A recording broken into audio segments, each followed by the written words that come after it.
இந்த கல்யாணத்துல எல்லாம் அவங்களுக்கு இன்ட்ரெஸ்ட் இருக்கா இல்லையா கேட்டு வர சொன்னாங்க. நிறைய பேர் லவ் ப்ரொபோசலுக்கு வெயிட் பண்ணிட்டு இருக்காங்க. ஒத்துக்கிட்டாங்கன்னா வாங்க தாம்பளை தட்டெல்லாம் எடுத்துட்டு வாங்க, வெயிட் பண்ணிட்டு தான் இருக்கேன். ஒரு ட்ரீமா இருக்கும்ல, செலவு பண்ணணும், கல்யாணம் பண்ணணும் அப்படிங்கிறது. எல்லாத்துக்குமே அது எங்களுக்கு வந்து எல்லாமே கனவுகளா தான் போகுது. ஒரு சின்னதான் பெண் தன்மையோட இருந்தாலும் அவங்களுக்கும் வந்து ஒரு வாரிசு அப்படிங்கிற இடத்துல வந்து நம்ம கேள்விக்குறியா தானே நிக்கிறோம்.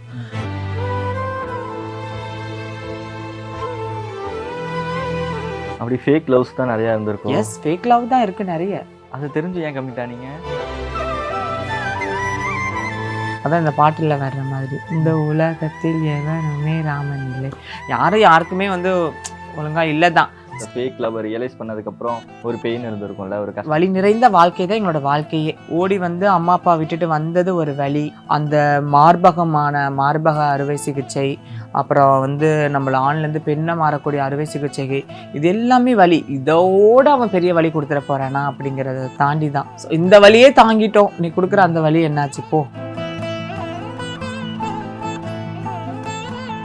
ஹாப்பி இப்போ ஹாப்பி தான், அனு ஹாப்பி. சைட் அடிக்கணும், ஜாலியாக இருக்கும், அந்த மாதிரி இருக்குது. இந்த சைட் அடிச்சுட்டே போயிடலாம் அப்படி ஜாலியாக பார்க்குறவங்கள அப்படிங்கிற மாதிரி லைஃப்பில் நான் வந்து இதாகிட்டேன். யார் இவங்க ஆளே அடையாளம் தெரியாமல் மாறிட்டாங்க அப்படின்னு அதான் சொன்னேன், வெயிட் லாஸ் சர்ஜரி பண்ணியிருந்தேன். 8 லட்சம் செலவு பண்ணீங்களாமே, உண்மையாவா? ஐயோ, அப்படி சொல்லலை. ஒரே ஆப்ரேஷனுக்கு 8 லட்சம் நான் சொல்லலை. உங்களோட ஸ்கின் கேர் ரொட்டீன் எல்லாம் என்ன? ஒன்றுமே இல்லை. 16 வயசுல ரியலைஸ் பண்ணுறீங்க, புனேக்கு போயிருக்கீங்க. அப்போ கோயம்புத்தூரில் போயிட்டு கோயம்புத்தூரில் இருந்து ட்ரெயின் பிடிச்சி தான் நான் அப்புறம் அப்படியே இங்கே போனேன். அதுக்கு காசே இல்லாமல் தான் போனேன். அவங்க சொல்லிட்டாங்க வித்தவுட்ல தான் போனேன். ஓகே. ஜென்ரல் டப்பாவில் போய் உட்காந்துக்கோன்னு சொல்லிட்டாங்க. நான் அந்த மாதிரி படிக்கட்டில் போய் உட்காந்துக்கிட்டே ட்ராவல் பண்ணிகிட்டே போனேன். அப்படி போய் தான் நான் போய் அங்கே இறங்கினேன். திரும்ப இந்த கல்யாணத்துல எல்லாம் அவங்களுக்கு இன்ட்ரெஸ்ட் இருக்கா இல்லையா கேட்டு வர சொன்னாங்க. நிறைய பேர் லவ் ப்ரொபோசலுக்கு வெயிட் பண்ணிட்டு இருக்காங்க. அது தெரியல. ஸ்டில் ஓகே, ஒத்துக்கிட்டாங்கன்னா வாங்க தாம்பளை தட்டெல்லாம் எடுத்துட்டு வாங்க, வெயிட் பண்ணிட்டு தான் இருக்கேன். ஒரு ட்ரீமா இருக்கும்ல, செலவு பண்ணணும், கல்யாணம் பண்ணணும் அப்படிங்கிறது. எல்லாத்துக்குமே அது எங்களுக்கு வந்து எல்லாமே கனவுகளா தான் போகுது. ஒரு சில பேர்த்துக்கு அது வந்து சாத்தியமாகுது. அதான் சொல்றேன். இன்னும் சில பேர், எல்லாத்துக்குமே சாத்தியம் இல்லை. ஒரு சில பேர்த்துக்கு சாத்தியமா இருக்கு, ஒரு சில பேர்த்துக்கு அதோட ஆசைகள் கனவு தான், ஆனா அது நிறைவேற மாதிரி தெரியல. எதனால அது நிறைவேறாமையா இருக்கு அப்படின்ற மாதிரி ஃபீல் பண்றீங்க? என்னதான் பெண் தன்மையோட இருந்தாலும் அவங்களுக்கும் வந்து ஒரு வாரிசு அப்படிங்கிற இடத்துல வந்து நம்ம கேள்விக்குறியா தானே நிக்கிறோம். ஒரு ஆண் பெண் திருமணம் செஞ்சுக்க பிறகு அவங்களோட இல்லற வாழ்க்கைக்கு அடுத்த படி எடுத்து வைக்கிறதே வந்து குழந்தை தான். ஸோ அந்த குழந்தை பாக்கியம் இல்லை அப்படிங்கும் போது அவங்க எப்படி வந்து நம்மளை கல்யாணம் பண்ணிக்குவாங்க? ஸோ அந்த இதுல நம்மளுக்கு கொஸ்டின் மார்க்காக தான் இருக்கு. ஆனா உங்களுக்கு அந்த ட்ரீம் இருக்கா, கல்யாணம் பண்ணணும் அப்படின்னு சொல்லி? எனக்கு சின்ன வயசுல இருந்துச்சு, ரொம்ப சின்ன வயசுல. இப்போ வந்து நிறைய அடிப்பட்டனால எனக்கு என்னவோ அதுல நாட்டம் இல்லை. ஆக்சுவலா இப்படியே வாழ்ந்துட்டு போயிடலாம், சிங்கிளா இருந்து சைட் அடிச்சுட்டே போயிடலாம் அப்படி ஜாலியாக பார்க்குறவங்கள அப்படிங்கிற மாதிரி லைஃப்பில் நான் வந்து இதாகிட்டேன். சின்ன வயசில் இருந்துச்சு இந்த மாதிரிலாம் கல்யாணம் பண்ணி குடும்ப வாழ்க்கையில் நம்மளும் ஒரு இல்லற வாழ்க்கையில் ஈடுபட்டு குடும்ப அரசியாக நம்ம வாழணும், பாத்திரம் கழுவணும், சோறாக்கணும், ஹஸ்பண்ட் வந்தோன்னே ஓடி வந்து அவருக்கு சேவைகள் செய்யணும், அந்த மாதிரி ஆசைகள். ஏன்னா அம்மாவை பார்த்துருக்கோம், அம்மா ஓடுற அந்த லைஃப்லாம் வந்து எனக்கு ரொம்ப பிடிக்கும். அந்த ஜேர்னிலாம் காலையில் எந்திரிச்ச உடனே சாப்பாடாக்குவா, அப்பாவை எடுத்து கிளம்ப வச்சு அனுப்பிட்டு இருக்கிறது, அடுத்து எங்களை அனுப்பி வைக்கிறது, ஈவினிங் வந்தோடனே எங்களுக்கு ஸ்நாக்ஸ் கொடுத்து அடுத்து எங்களை டியூஷன் அனுப்பி வைக்கிறது. அதெல்லாம் பார்க்கும்போது நானும் ஐயோ இந்த மாதிரிலாம் இருந்தால் நல்லா இருக்குமே நம்மளுக்கும் அப்படின்னு சொல்லிட்டு ஒரு ஆசை இருந்துச்சு. அது எவ்வளோ கஷ்டம்னு வாழும் போது தான் தெரியும். அதனால ஓகே, இதே ஓகே தான்ப்பா, சைட் அடிக்கணும், ஜாலியா இருக்கிறோம், அந்த மாதிரி இருக்குது. அந்த மாதிரி முடிவாயிருச்சா? நிறைய அடிப்பட்டனாலயா? நிறைய அடிப்பட்டனாலன்னு இல்லை, சரி இந்த மாதிரி லவ், அதான் சொல்றேனே, காதல் வந்து கல்யாணம் பண்ணிட்டு ஒரு ஒய்ஃப் அவன் காதலிக்கிறான்னா அந்த காதல் உண்மையான காதல். இப்படி நான் உன்னை லவ் பண்றேன், உன்னை கல்யாணம் பண்ணிக்கலாம் சொல்றதெல்லாம் எனக்கு என்னமோ அது சீரியஸா செட் ஆகாத மாதிரி தெரியுது. பட் அந்த பெயின் ரொம்ப அதிகமா இருக்கோ? அதான் இந்த பாட்டுல வர்ற மாதிரி, இந்த உலகத்தில் எவனுமே ராமன் இல்லை. யாருக்குமே வந்து ஒழுங்கா இல்லதான். ஸ்டில் வந்துட்டு நம்ம வந்து சொல்ல முடியாதுல்ல. நம்மளுக்கு எப்படி, இப்போ நாங்கள் என்ன எதிர்பார்க்குறோம் அப்படின்னா, நீ ஒரு பொண்ணையே வந்து கல்யாணம் பண்ணிக்கிட்டாலும் எங்கள் மேலே அந்த அன்பு உண்மையாக வை. எங்களோட பணத்துக்கும் எங்களோட உடம்புக்கும் எங்களோட அழகுக்கும் வந்து நீ வந்து எங்களை வச்சுக்க கல்யாணம் பண்ணிக்கிற, லவ் பண்ணுறங்கிற அந்த போலி வேஷங்கள் போட வேணாம். பிடிச்சிருக்கா டைரெக்டாக பேசி எங்ககிட்ட கன்வே பண்ண, எங்களுக்கான அன்பை காட்டு, அவ்வளோதான். நீ காட்டுற அன்பே வந்து போலியா இருக்கு அப்படிங்கும் போது அதை வந்து ஏற்றுக்க முடியாதது இல்லையா? ஸோ அது வந்து எங்களால் தாங்கிக்க முடியல, அவ்வளோதான். அப்படி ஃபேக் லவ்ஸ் தான் நிறையா இருந்திருக்கும். எஸ், ஃபேக் லவ் தான் இருக்கு நிறைய. அது தெரிஞ்சு ஏன் கமிட் ஆனீங்க? அதான் சொல்றாங்களே, காதலுக்கு கண் இல்ல, அது இல்ல, இது இல்லங்கிற மாதிரி. எனக்கும் அந்த நேரத்துல யார் எது சொன்னாலும் செவியில கேட்கறதுக்கான டைம் கிடைக்கல. நாங்களாம் எங்க பெரியவங்க எல்லாம் சொல்லுவாங்க, நாங்களும் காதலிச்சோம், லவ் பண்ணோம், எங்களை விட்டுட்டு போயிட்டாங்க அந்த நேரத்துல. நீ என்ன அழகு, உன் வயசுல நாங்க அப்படி இருந்தோம், இப்படி இருந்தோம் அப்படிலாம் அவங்களும் சொல்லியிருப்பாங்க. அவங்களும் இருந்திருக்கலாம், மேபி அந்த நேரத்துல அவங்க ஒரு கதாநாயகியா இருந்திருக்கலாம். ஓகே. அப்படிங்கும் போது நான் அப்போ அவங்க சொல்லுவாங்க, போங்க அப்படிலாம் இல்லை, இவர் எனக்காடு படைச்சவர் போல இருக்குது, கடவுள் வந்து எனக்கு அழிச்சிருக்கிற ஒரு வரப்பிரசாதம் போல அப்படின்னு. அப்புறம் தான் தெரிஞ்சு வந்தவன் வந்து நம்மளுக்கு வரப்பிரசாதம் இல்லை, நம்மளை கொல்ல வந்த காட்டேரி போல இருக்குதுன்னு. அந்த மாதிரி செட் ஆகலை லைஃப்ல பாதி. இப்போ அதை ஜாலியாக சொல்லிடுறீங்க, ரைமிங்காக டைலாக் எல்லாம் வச்சு. ஆனால் அந்த டைம் அந்த ஃபேக் லவ் ரியலைஸ் பண்ணதுக்கப்புறம் ஒரு பெயின் இருந்திருக்கும்ல, ஒரு கஷ்டமாக தான் இருந்திருக்கும்ல.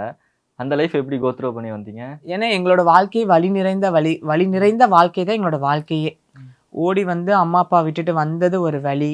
அதுக்கப்புறம் வந்து நாங்கள் பண்ணுற அந்த யாசகமாக இருக்கட்டும், போயிட்டு நாங்கள் நிற்கக்கூடிய எந்த தொழிலாளர்களாக இருக்கட்டும், அப்படிலாம் நாங்கள் போய் கேட்குற வந்து வேலைகளாக இருக்கட்டும், எல்லாத்துலேயுமே வலி தான். அது ஒரு வலி. அதுக்கடுத்து நாங்கள் பண்ணக்கூடிய அந்த மார்பக அறுவை சிகிச்சை, அப்புறம் வந்து நம்மளை ஆண்லேருந்து பெண்ணை மாறக்கூடிய அறுவை சிகிச்சை, இது எல்லாமே வலி. இதோட அவன் பெரிய வலி கொடுத்துட போறானா அப்படிங்கிறத தாண்டி தான். இந்த வலியே தாங்கிட்டோம், நீ கொடுக்குற அந்த வலி என்னாச்சு போ அப்படின்னு சொல்லி அதையும் நாங்கள் ஸ்ட்ராங்காக தான் உட்காந்துட்டு இருக்கிறோம். ஆனால் நீங்கள் சொல்கிற வலிக்கும் இந்த வலிக்கும் கொஞ்சம் நிறைய டிஃப்ரென்ஸ் இருக்குல்ல. இது வந்து மென்டல், புரியுது. இது வந்து உடம்பு வலி தாங்கிக்கலாம், மனசோட வலியை கண்டிப்பா யாராலையுமே தாங்கிக்கவே முடியாது. அதுல இருந்து தான் வெளியில வர முடியாம ஒரு சில திருநங்கைகள் வந்து சூசைட் பண்ணிக்கிறது. சில பேர் அதை வந்து எப்படியாவது ஸ்ட்ரகிள் பண்ணி மோதி முட்டி வெளியில வந்துடுறாங்க. மேபி நீங்க நிறைய ஃபெயிலியர்ஸ் பார்த்தனால நீங்க நிறைய அதான் சொல்றேனே, தோல்விகள் தான் நம்மளோட முதல் படிக்கட்டுன்னு சொல்றாங்க. ஸோ அந்த தோல்வியவே நம்ம படிக்கட்டா வச்சு ஒரு நாள் கண்டிப்பா முன்னேற முடியும். நான் அப்படிதான் வந்திருக்கிறேன். அதனாலதான் இன்னைக்கு உங்க முன்னாடி நின்று நான் பேசிட்டு இருக்கேன்னு கூட நினைக்கலாம். இன்னும் நிறைய பேர் வந்து உங்களை பார்த்துட்டு சொன்னது வந்து, யாரு இவங்க ஆளே அடையாளம் தெரியாம மாறிட்டாங்க அப்படின்னு. ஏன் இப்படி அடையாளமே தெரியாம மாறினீங்க? அதான் சொன்னேன், வெயிட் லாஸ் சர்ஜரி பண்ணியிருந்தேன். ஸோ அதனால வந்து நான் ரொம்ப சேஞ்ச் ஆகிட்டேன். குண்டா இருக்கும் போது என் ஃபேஸ் இன்னும் என் முகம் அப்படிதான் இருக்குது. கொஞ்சம் வத்தினால ஆங்கிள் மாறி இருக்கலாம், உடம்போட ஸ்ட்ரக்சர் மாறி இருக்கலாம். பட் எப்பவும் போல நான் அப்படியே தான் இருக்கிறேன், அவ்வளவுதான். 8 லட்சம் செலவு பண்ணீங்களாமே, உண்மையாவா? ஐயோ, அப்படி சொல்லல. ஒரே ஆபரேஷனுக்கு 8 லட்சம் நான் சொல்லல. அவருக்கு அவ்வளோ காசு எங்கடா? நல்லா ஷாக் ஆயிட்டேங்க, இதுக்குள்ள 8 லட்சம் கொடுத்தாங்க அப்படின்னு சொல்லிட்டு. அப்படி சொல்லல.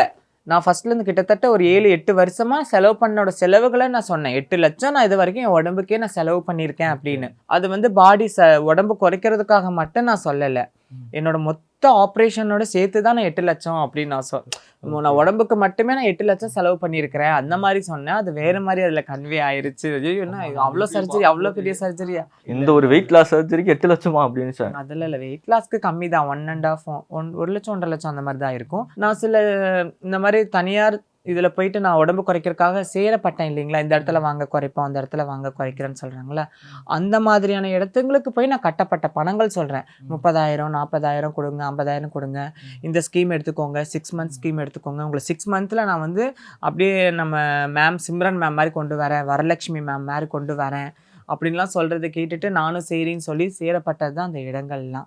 ஸோ அதில் செலவு பண்ண அந்த இதெல்லாம் ஒரு சில பெரிய பெரிய இதில் கம்பெனிலாம் போய் சேர்ந்துக்கிட்டேன். ஒரு 4-5 இடத்துல அந்த மாதிரி கட்டி 30,000 40,000 6 மாதத்துக்குன்னு கட்டி அதெல்லாம் வந்து ஃபெயிலியர் தான் எனக்குலாம். ஆனால் ஜிம்முக்கு போய் கொஞ்சம் குறைச்சேன். நான் கோயம்புத்தூர்ல இருக்கும் போது ஜிம்முக்கு போனேன். அப்போல்லாம் அங்கே போகும்போது நல்லா ட்ரைன் பண்ணி நல்லா பார்த்தாங்க. அந்த இடத்துல கூட நான் வந்து நல்லா போய் சொல்லக்கூடாது. கோயம்புத்தூர்ல ஒரு இடத்துல போயிட்டு நான் ஒரு 3 மந்த் வந்து ஜிம்முக்கு போனேன். அங்கே கொஞ்சம் நல்லா கரெக்டான ட்ரைனர் பண்ணி நல்லா பண்ணாங்க. ஆனால் இந்த வெயிட் லாஸே ஒரு சர்ஜரி மூலமாக தான் பண்ணீங்க இல்லையா? லைக் அதோட பெயின் பற்றியும் சொல்லியிருந்தீங்க. அதுதான் சொல்கிறேனே, எனக்கு அது கொஞ்சம் பண்ண அந்த அன்னைக்கே வந்து வயிற்றுக்குள்ளே ஒரு நிறைய ஒரு 50-100 கிராம் மிளகாத்தூளை வயிற்றுக்குள்ளே கொட்டினா எப்படி இருக்கும் அந்த மாதிரி எரிச்சலாக இருந்துச்சு. உள்ளே வந்து வெட்டியிருக்காங்க. ஸோ அதோட பெயின் இருக்கும்.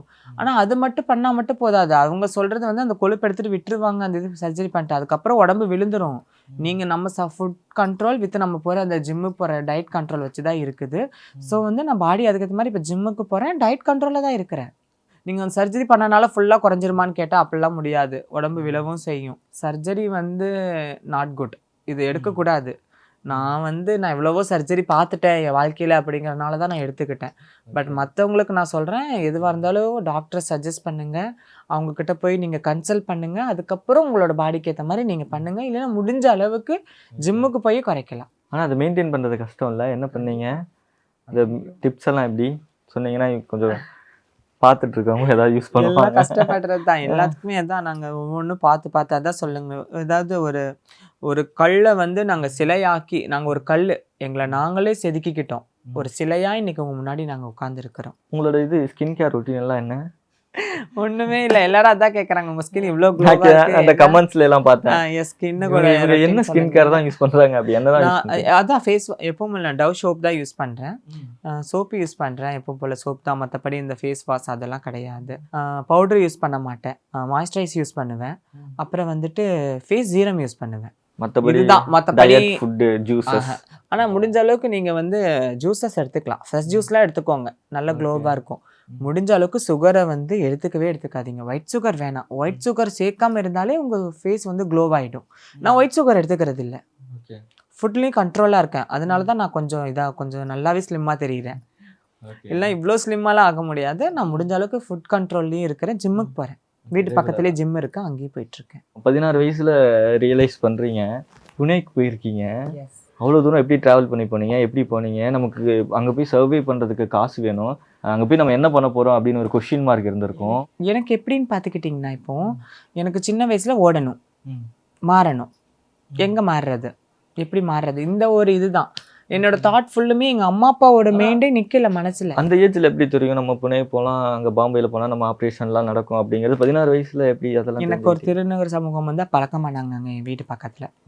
எங்கள் வீட்டிலேருந்து கொஞ்சம் அவுட்ரு. இப்போ வந்து நம்ம சிட்டிக்குள்ளே இருக்கிற மாதிரிலாம் அவங்களுக்கு வந்து இடம் தரலை. ஒரு காட்டுக்குள்ளே தான் அவங்க இருந்தாங்க. ஸோ அப்போ அவங்க எனக்கு வந்து யாசகம் கேட்கும் போது நான் அவங்கக்கிட்ட போய் பேசினேன். என்னோட ஃபீலிங் என்னங்கிறத அவங்கக்கிட்ட சொன்னேன். நான் எனக்கு இப்படி இருக்க தோணுது, பொட்டு வைக்கணும், பூ வைக்கணும்னு தோணுது, உங்களை மாதிரி இருக்கணும்னு தோணுச்சு. சொன்னேன் நம்ம இந்த மாதிரி என்ன இருக்குன்னு சொல்லும்போது அவங்க எனக்கு சஜஸ்ட் பண்ணாங்க, இந்த மாதிரிலாம் இருக்குது இடம், சர்ஜரிக்குன்னு இடம் இருக்குது, நம்மளுக்கு ரொம்ப அதிகமாக பாதுகாப்புகளும் நம்மளுக்கான இடமும் வந்து பம்பாயில் தான் இருக்குது, இங்கே தமிழ்நாட்டில் அதுக்கான இது இல்லைன்னு சொல்லும் போது தான் இப்போ எப்படி போகணும், ரயிலில் ஏறி கோயம்புத்தூர்லேருந்து திருப்பூரில் போய் இல்லை, கோயம்புத்தூரில் போய் டைரெக்டாக ஏறலாம் அப்படின்னு சொன்னாங்க. நான் திருப்பூரில் அப்போ அவங்ககிட்ட பேசினது. அப்போ கோயம்புத்தூரில் போயிட்டு கோயம்புத்தூரில் இருந்து ட்ரெயின் பிடிச்சி தான் நான் அப்புறம் அப்படி இங்கே போனேன். அதுக்கு காசே இல்லாமல் தான் போனேன். அவங்க சொல்லிட்டாங்க வித்தவுட்டில் தான் போனேன். ஓகே, வித்தவுட் டிக்கெட்டில் தான் போனேன். அவங்க சொல்லிட்டாங்க, நீ போய் உட்காந்துட்டு இந்த மாதிரி இது பண்ணு, நான் திருநங்கைன்னு சொல்லி உன்னை விட்டுருவாங்க, டிக்கெட்லாம் கேட்க மாட்டாங்க அப்படின்ட்டாங்க. ஜென்ரல் டப்பாவில் போய் உட்காந்துக்கோன்னு சொல்லிட்டாங்க.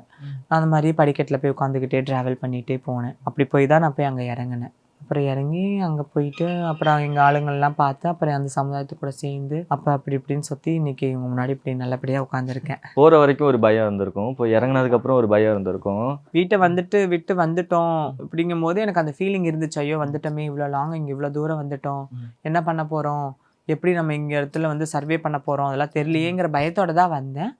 அப்புறம் பிடிச்சிருச்சு எங்கள் மக்கள், அவங்களோட இப்போ வந்து குயில் இருக்குது, அந்த குயில் கூட்டத்தில் இருக்கும் போது தான் அதுக்கு வந்து ஒரு ஹாப்பினஸ் கிடைக்கும்.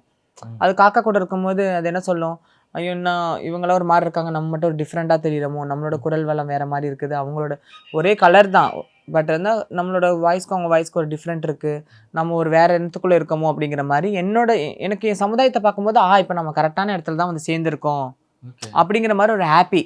ஸோ வந்துட்டு நம்மளுக்கு பிடிச்ச துணி பாடையை வந்து அனுப்பி வெளியில் போகிறோம், நடந்து போகிறோம். இத்தனை நாள் நான் போட்டிருந்த ஆடையை வந்து எனக்கு பிடிக்காத ஒரு ஆடையை போட்டுட்டு இப்போ புதுசாக நம்மளுக்கு பிடிச்ச ஆடையை நம்ம அனுபவிக்கும் போது வர சந்தோஷம் தனி இல்லைங்களா?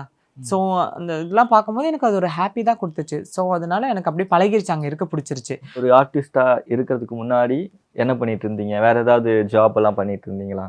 ஆர்டிஸ்டாக இருக்கிற முன்னாடி வரைக்கும் இப்போ பம்பாயில் தான் இருக்கேன். இங்கே வந்து ஒரு 5 வருஷமாக தான் நான் வந்து ஃபிலிம் இண்டஸ்ட்ரிக்குள்ளே இன்ஃப்ளூன்சராக இருக்கிறேன். அது வரைக்குமே நான் அங்கே தான் இருந்தேன். ஆனால் நிறைய பேருக்கு வந்து லைக் சரியான வாய்ப்பு கிடைக்க மாட்டேங்குது, நாங்கள் வந்து ஒரு திருநங்கை அப்படின்னு சொல்லி பார்த்ததுமே எங்களை ரிஜெக்ட் பண்ணிடுறாங்க அப்படின்ற மாதிரியெல்லாம் இருக்குது. நீங்கள் அந்த மாதிரியெல்லாம் ஃபேஸ் பண்ணீங்களா, ஏதாவது ஆடிஷன் போகும்? நிறைய எனக்கு கூட ஒரு சில ஷூட்லாம் வரும்போது ஃபஸ்ட்டு எனக்கு வந்து இன்ஸ்டாகிராமில் என்னோட ஃபோட்டோஸ் வரும்போது என்னை பொண்ணுன்னு நினச்சலாம் வந்து எனக்கு வந்து நிறைய ஆப்பர்ச்சுனிட்டி வந்துச்சு. உங்களுக்கு தெலுங்குல கன்னட படம் மூவி தெலுங்குல வந்து ஒரு இது இருக்குது, இந்த மாதிரி கேட்டகரி பண்ணுறீங்களா, உங்களோட டீட்டெயில்ஸ் வேணும், பயோ அனுப்ப முடியுமான்னு. அதில் நான் ட்ரான்ஸ்ன்னு அனுப்பின அடுத்த செகண்டே நீங்கள் ட்ரான்ஸ்ஜெண்டரா அப்படின்னு கேட்பாங்க. ஆமாம் அப்படின்னு சொன்னோன்னா ஓகே நான் அப்போ எங்களோட மேனேஜரை கிட்ட நான் பேசிட்டு நான் உங்களை வந்து இது பண்ணுறேன், கேட்டுட்டு ஒரு வாட்டி கேட்டுக்கிறேன்னு சொல்லிட்டு அப்புறம் ரெஸ்பான்ஸ் இருக்காது. நான் அதை கண்டுக்கவும் மாட்டேன். ஓகே ஃபைன் அப்படின்னு சொல்லிட்டு நம்மளை இந்த ஜெண்டர்னு சொல்லி நம்மளை பண்ணி கூட்டு போய் பண்ணுற அந்த ஒரு ஆப்பர்ச்சுனிட்டி கிடைக்கும் போது ஓகே அந்த டைமில் பார்த்துக்கலாம் அப்படின்னு சொல்லிட்டு. இப்போ வர்ற பீப்புள்ஸும் அதே தான். இப்போ வந்து நான் என்ன சொல்கிறேன்னா, இப்போ காலம்லாம் மாறிடுச்சு, எவ்வளவோ காலம் மாறிடுச்சு. இன்னைக்கு எங்கள் பெற்றோர்களுக்கும் நாங்கள் பெருமை சேர்த்துட்டு தான் இருக்கிறோம். அதான் ஈன்ற பொழுதில் தன் மகன், அதான் ஈன்ற பொழுதில் பெரிதுவக்கும் தன் மகனை சான்றோன் என கேட்ட தாய். அந்த மாதிரி ஒரு பெண் தாயுற்று கருவுற்று ஒரு குழந்தை பெற்றெடுக்கும் போது வர்ற சந்தோஷம், அந்த தாய்க்கு கிடைக்கக்கூடிய ஒரு சந்தோஷம், நம்ம ஒரு குழந்தை பெற்றுட்டோம், தாய்மையை அடைஞ்சிட்டோம் அப்படிங்கிற சந்தோஷத்தை விட தன் மகள் ஒரு இடத்துல ஒரு பெரிய இடத்துல இருக்கிறாங்க, ஒரு 4 மக்கள் மதிக்கிற இடத்துல இருக்காங்க, ஒரு பிரபலமாக இருக்கிறாங்க அப்படிங்கும் போது கொடுக்குற சந்தோஷம் வந்து தன் மகளை பெற்றதை விட அதிகமாக கிடைக்கக்கூடிய ஒரு சந்தோஷம். ஸோ அதை வந்து நான் எங்கள் அம்மாவுக்கு நான் வாங்கி கொடுத்துட்டு தான் இருக்கிறேன். நான் இன்னும் வாங்கி தரணும்னு நினைக்கிறேன். வீட்டில் அக்செப்ட் பண்ணிக்கிட்டாங்களா? எஸ், அக்செப்ட் பண்ணிக்கிட்டாங்க. ஓகே. திரும்ப அவங்க அக்செப்ட் பண்ணும்போது எப்படி இருந்துச்சு அந்த ஒரு மொமெண்ட்? எப்போ அதை அக்செப்ட் பண்ணாங்க? என்னை ஒரு 5-6 வருஷம் கழிச்சு தான் வந்து என்னை வந்து ஏற்றுக்கிட்டாங்க. ஃபர்ஸ்ட் டைம் உங்களை பார்க்கும்போது? ஃபர்ஸ்ட் டைம் என்னை ஏற்றுக்கல. ஒரு சின்ன ஆக்சிடென்ட்ல மூலமாக தான் நான் எங்கள் வீட்டில் வந்து எங்கள் தங்கச்சிக்கு எங்கள் அம்மாவுக்கு ஒரு சின்ன ஆக்சிடென்ட் ஆயிடுச்சு. ஹாஸ்பிட்டலில் இருக்கும் போது நியூஸ் வந்து நான் போனேன். அப்போ கூட வர வேணாம் பார்க்க வேணாம்லாம் சொன்னாங்க. இப்போ நான் இருந்தாலும் போய் பார்க்க போனேன், அழுதேன். அப்புறம் பார்த்தாங்க, அழுதாங்க. சரி என்ன பண்ண முடியும், போயிட்டா கொண்டுட்டேன், இப்படி வந்துட்டேன், சரி நாங்கள் பார்த்துக்கலாம் அப்படின்னு சொல்லிட்டு அப்புறம் எப்பமாச்சும் வருஷத்தில் ஒன்ஸ் போயிட்டு இருக்கிற மாதிரி இருந்துச்சு. நைட்டில் போயிட்டு காலையில் நைட்டு தான் போய் இறங்குவேன், இப்போ இருப்பேன். அடுத்த நாள் நைட்டு தான் கிளம்பி வெளியில் போவேன், ஊரெல்லாம் தூங்கின பிறகு அந்த மாதிரி போகிறேன். அந்த மாதிரி இன்றைக்கி பகலில் எல்லா பக்கம் சுற்றுறேன், போகிறேன், கொள்கிறேன், எல்லா பக்கம் எழுதிட்டு போவாங்க. ஃபங்க்ஷன்னா வா கூப்பிட்டு போயிடுவாங்க. அந்த அளவுக்கு நான் வந்து இப்போ கொஞ்சம் இதாயிருச்சு. ஹாப்பி? இப்போ ஹாப்பி தான், அனு ஹாப்பி.